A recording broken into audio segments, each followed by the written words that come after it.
The sky over southern England is on fire. White contrails twist and spiral through the clear summer air. Engines roar, machine guns chatter, aircraft climb and dive in frantic duels above the fields below. A handful of pilots is fighting an oncoming wave from across the channel. Beneath them lie villages, towns, and farmland. Above them waits an enemy convinced it already owns the skies. The outcome of this battle will not be decided in trenches, nor at sea, but in the clouds. In June 1940, Europe had fallen. Norway, Denmark, the Netherlands, Belgium, France. Within weeks, the Wehrmacht had crushed the continent. Britain stood alone. Winston Churchill had made his intentions clear. "We shall fight on the beaches.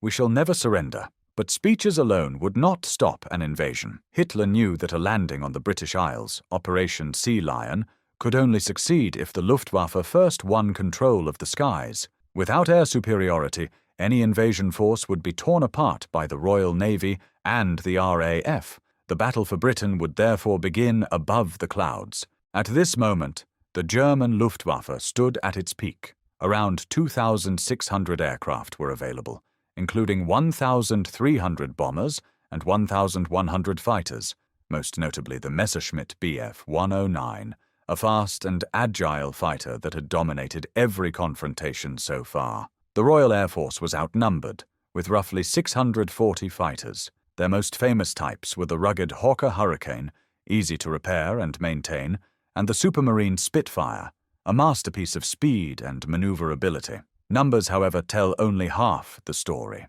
The RAF was fighting over home ground. Pilots who bailed out and survived could return to battle. German pilots who went down became prisoners, and there was another element soon to shape the battle's course: radar. Along Britain's southern coast stretched a chain of radar towers, forming the world's first operational early warning system. As German formations assembled, British radar detected their approach. The information flowed into Fighter Command's control network, which could scramble squadrons within minutes and send them to intercept at precisely the right moment. German commanders assumed the British were simply lucky to be in the air at the right time. In reality, they were being tracked long before they reached the coast. In July 1940, the first engagements began.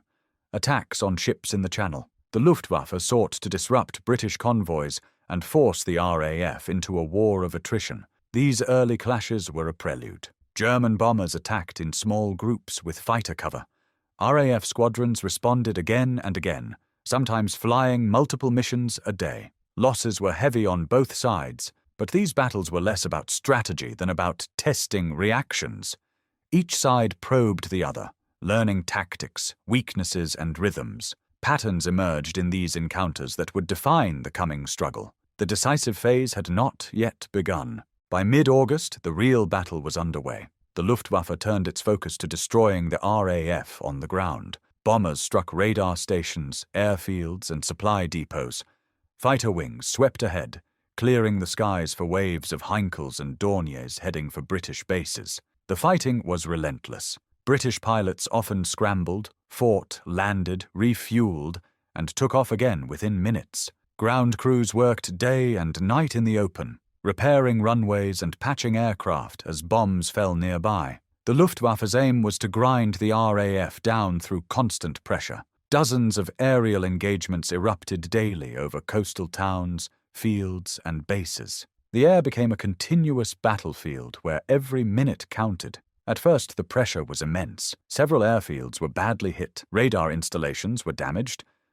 But the Germans failed to pursue this advantage. Instead of systematically dismantling the radar network, they shifted their focus to airfields and factories. That miscalculation would prove costly. The RAF relied on a relatively small pool of active pilots. Many were barely out of school, some only 19. They flew multiple sorties each day, often in treacherous weather that left no room for error. Cockpits were cramped, either stifling hot or freezing cold depending on altitude.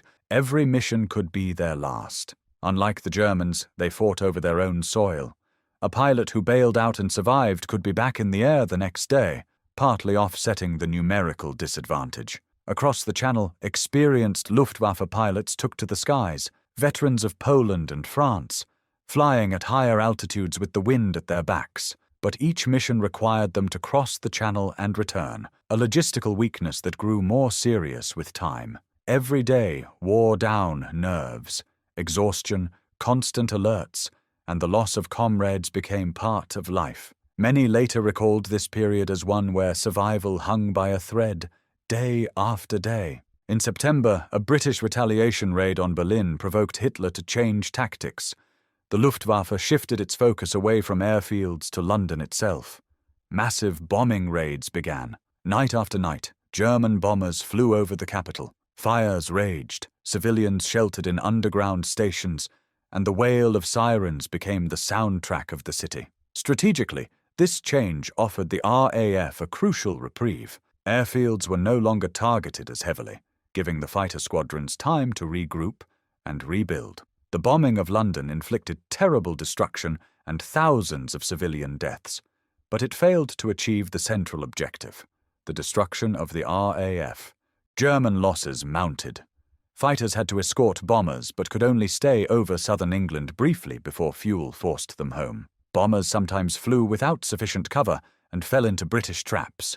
The Germans no longer had a coherent plan. Radar remained intact, airfields operational, and British industry was still functioning. The RAF, meanwhile, gained strength each day. New planes rolled off assembly lines.